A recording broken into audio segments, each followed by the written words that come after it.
Hello and welcome to Paper Master. During this video we will discuss the question number 6 of Management Accounting and Finance paper AAT July 2020. Question number 6.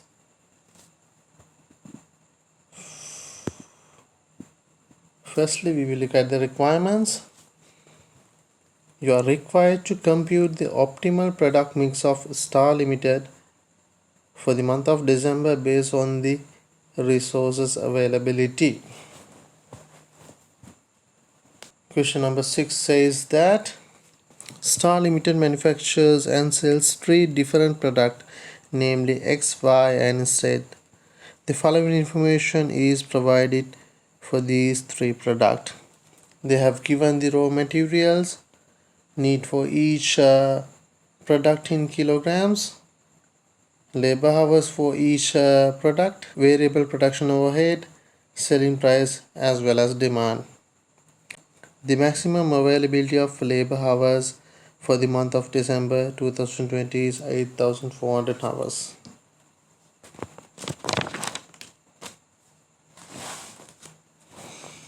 So the constraint factor is skilled labor hours. The maximum skilled labor hours for the month of December is limited to 8,400 hours. Since the skilled labor hours is constrained, firstly we need to calculate the contribution per unit of each product and then calculate the contribution per skilled labor hour, which is the constraint factor. So we will start to calculate the contribution per unit.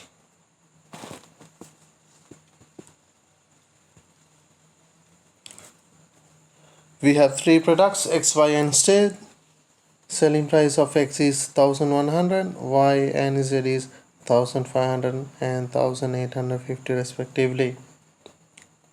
So the direct material, product X require 1 kilograms and the price is 250.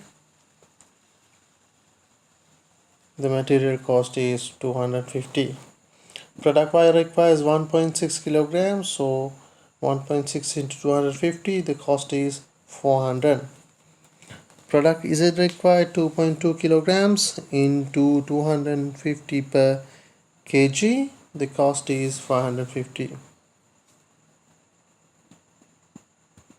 The skilled labor hours. Skilled labor hours is paid at 400 per hour. So the product X require 0.5 hours, that is rupees 200. Product Y require 1 hour, that is rupees 400. And the product Z require 0.8 hours, so the cost is 320. Unskilled labor hours is paid at rupees 280 per hour. Product X require 1 hour and the cost is 280. Product Y requires 1.2 hours into 280 and the cost is 350. Finally, the product Z requires 1.5 hours and the cost will be rupees 420. Variable production overhead is based on total skilled and unskilled labor hours at a rate of rupees 120 per hour. So the product A requires total labor hours of skilled and unskilled is 1.5 hours. Allocation is rupees 120 per hour. So 1.5 into 120, 180 rupees. For the product Y, 2.2 hours into 120, that is 270. Finally, the product Z requires 2.3 hours of skilled and unskilled labors into 120 is the variable production overhead, that is rupees 276. So the total cost for the product X is 910, Y is 1420 and Z is 1566. So the contribution per unit, product X is rupees 190, Y and Z is rupees 80 and 284 respectively. So the product Z gives the highest contribution and product Y give us the lowest contribution. So we have calculated the contribution per each product. That is our first step. Second step will be to calculate the contribution per constraint factor, that is skilled labor hours. So our constraint factor is skilled labor hours. Product X requires 0.5 hours, Y requires 1 hour, and Z requires 0.8 hours. So the contribution per skilled labor hours will be 380, 80 and 355 for product X, Y, Z respectively. Then we will have to rank the product. So then we will rank the product based on the highest contribution per skilled labor hour.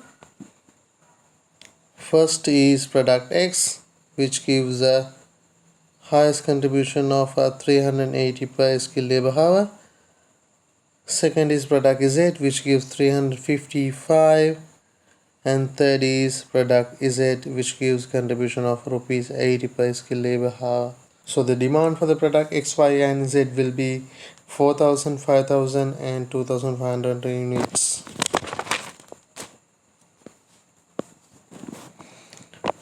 Right, now we will calculate the optimal product mix. The total skilled labor hours is limited to 8,400 hours.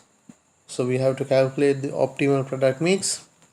Firstly, we will produce a product X 4,000 units, since it gives a highest contribution per skilled labor hours. So the total production will be 4,000 unit.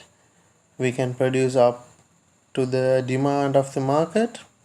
Each unit requires 0.5 skilled labor hours, so total hours of skilled labors will be 2,000. Next highest contribution is given by product Z. We will produce 2,500 unit. Each require 0.8 labor hours, and the total will be 2,000 skilled labor hours. So we have consumed 4,000 skilled labor hours, and we have remained 4,400 skilled labor hours. So we can use the remaining labor hours to produce product Y. Product Y requires 1 skilled labor hours per 1 unit, so we can produce 4,400 units. So the optimal product mix will be X, we will produce 4,000 units, Y, we will produce 4,400 units, and Z, we will produce 2,500 units. So that's the end of the equation number 6. During the next video we will discuss the equation number 7. Thank you.